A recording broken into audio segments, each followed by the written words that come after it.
What's good, guys? Haben here, back with another solo video. Today I will be ranking the squad captains from worst to best. To be exact, these 13 squad captains.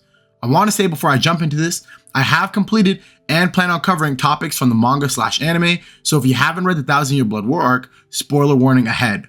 Also, I do apologize in advance because I don't think many of you will agree with this list. So, that being said, last out of the 13 squad captains is Jushiro Ukitake.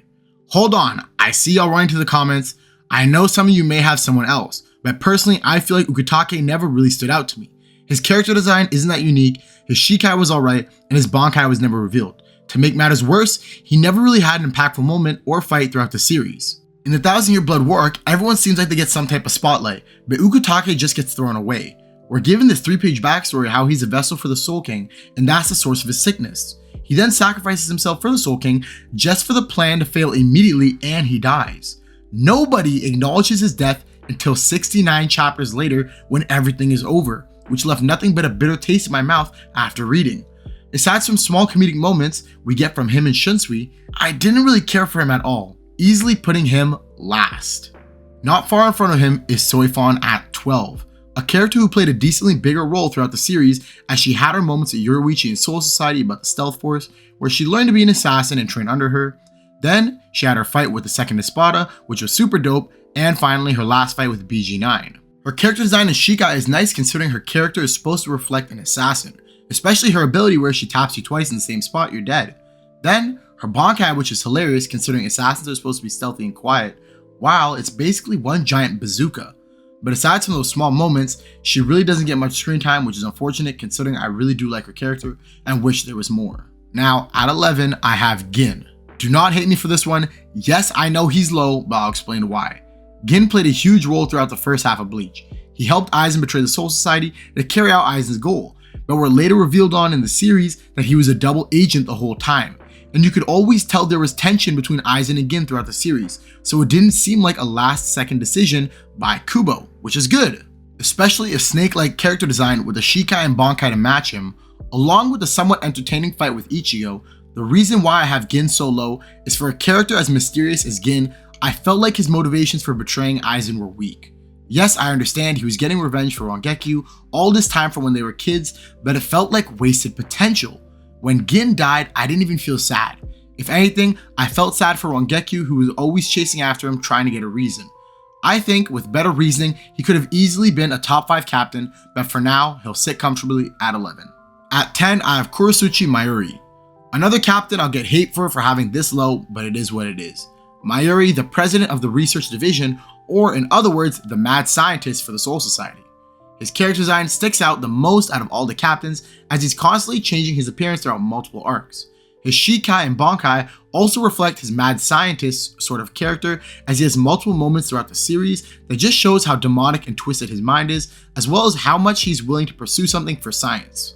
Constantly abusing his lieutenant, toying around with foes as test experiments, ignoring orders from the Soul Society because he wants the adventure, and always being one step ahead in fights, especially during the Thousand Year Blood War arc, Mayuri is constantly staying involved. His most memorable moment is when he was fighting the letter C. He showed lots of character traits you just wouldn't expect from him, one being affection towards Nemu. Another goal Mayuri had was surpassing Kisuke as a scientist, and he feels that he completed that with the Nemu's project, which is transformation evolution, essentially meaning creating life that has free will. Now, some of you are thinking, well, with all this, how can you still put Mayuri so low? It's that the captains coming up had a bigger impact on me when reading, and I just enjoyed their character a lot more. That being said, I have no issue with Mayuri and the rest of the captains coming up. It was just the last 3 I had small issues with. At number 9, the original Kenpachi herself, Yachiru Unohana.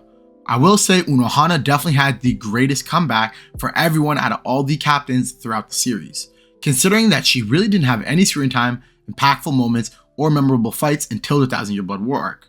That being said, before the Thousand Year Blood War arc, Unohana was one of the oldest and most experienced captains, as well as the Soul Society's best healer. We were shown her Shikai, which is basically a giant mantine creature like in Pokemon, where he heals anyone near or riding on it. And without the Thousand Year Blood War arc, I would honestly have Unohana lower on this list. Now, that being said, the 2 women you're looking at on the screen are somehow the same person. We find out that she's the original Kenpachi and was somehow a part of the first Gotei 13 with Yamamoto. Along with the female cast, she stands out as one of the best in Bleach, and her character design, although on the more simplistic side, the menacing switch of her character makes up for it. Not to mention a sick-ass Bankai that manipulates blood, making her sword reach longer and quicker.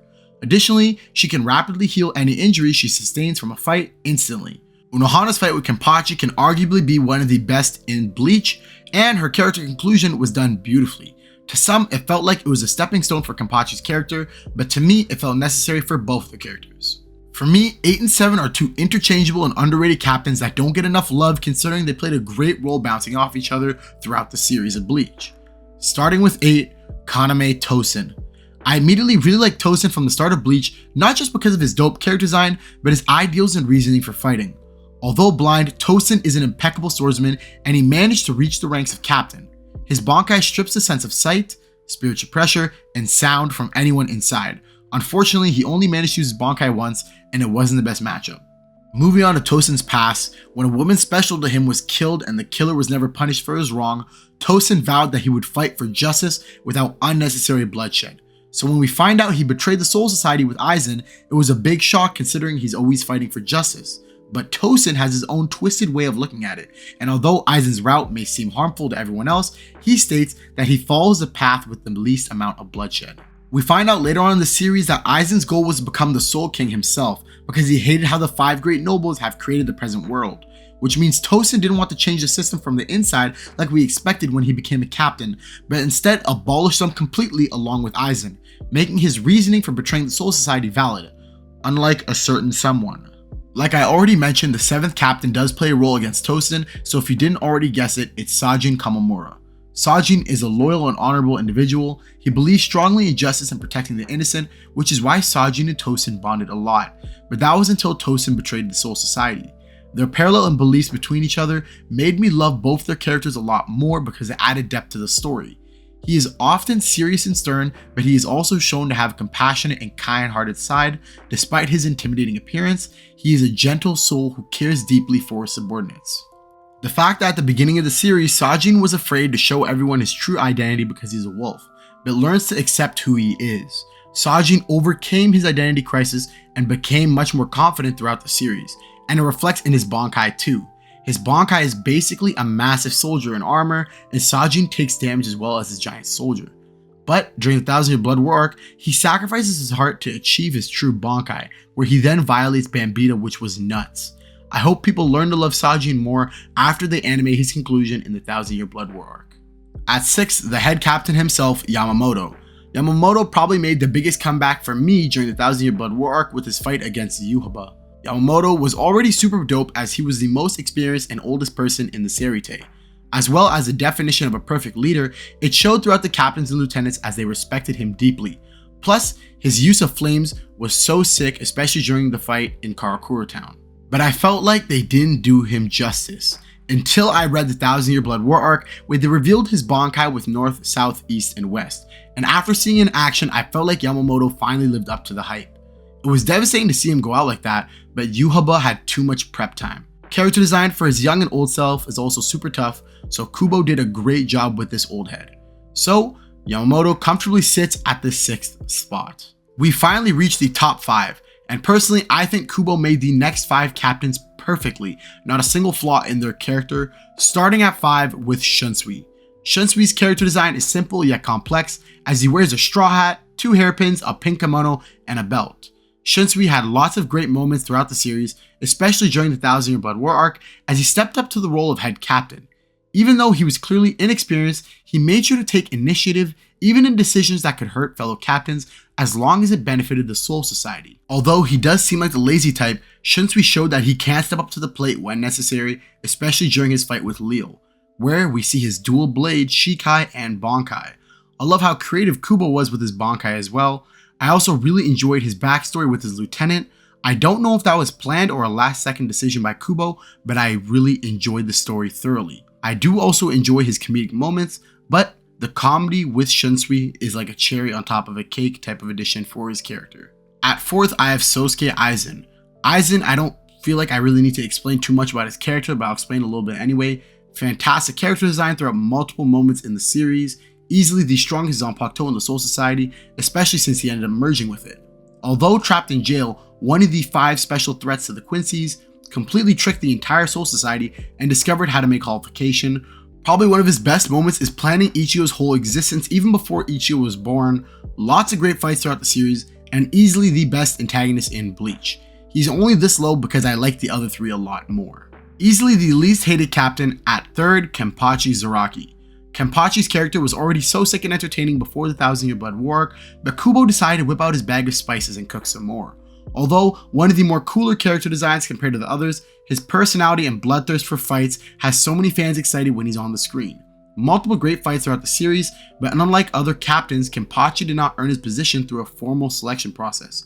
Instead, he forcefully took down the position by defeating the previous captain of the 11th Division. Despite lacking formal training and discipline, Kenpachi possesses immense natural talent and raw power, which he relies on during battles. Until we run into the Thousand Year Blood War arc, Kenpachi learns the name of his sword after defeating Unohana in battle for the title of Kenpachi. Then we see his giant Shikai, which usually reflects how much spiritual power a person has. Then we find out Yachiru is a manifested spirit of Kenpachi Zaraki's Zanpakuto, and his Bankai causes Kenpachi's skin to turn red, black markings to form on his face, horns to grow on his head, making him resemble an Oni. On top of all this, Kenpachi is the most consistent with having dope fights. Kenpachi vs Unohana, Kenpachi vs Gremi, Kenpachi vs Valkyrie, 3 sick-ass fights in the Thousand Year Blood War arc alone. Although Kubo's favorite character is Yoruichi, I feel like Kenpachi has to be a close second with the amount of screen time he's given. At second, the child prodigy himself, Toshiro Hitsugaya. Before I even started Bleach, I'd seen clips of Toshiro and was super excited to see him.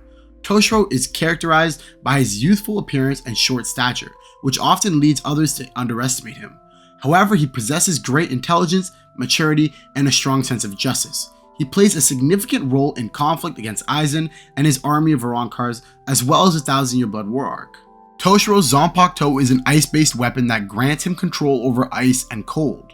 Toshiro's character design is sick, especially his first form Bankai and fully developed Bankai.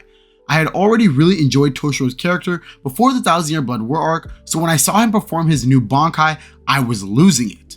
Although he does take a couple L's during fights, it never really took away from the enjoyment of his character.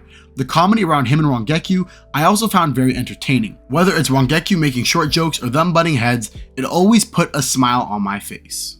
But at number 1, my favorite captain in Bleach is Byakuya Kuchiki. There's so many reasons why I love Byakuya. For starters, he is the first captain introduced into the story as he folds the shit out of Ichigo. His character design is easily one of my favorite in Bleach, and Byakuya's Shikai and Bankai are vibrant scapes of 1,000 cherry blossoms, which is incredible. If I had a penny for every time I had said Bankai Senbon Zakura Kageyoshi, I'd probably be a millionaire. Byakuya has a small handful of fights throughout the series, but manages to win them in the most flashy manner, as well as the best build up to a fight, which is his rematch with Ichigo. My favorite thing about Byakuya is his complexity and growth in Bleach. Byakuya starts off as a stoic and seemingly cold-hearted character, adhering strictly to rules and traditions.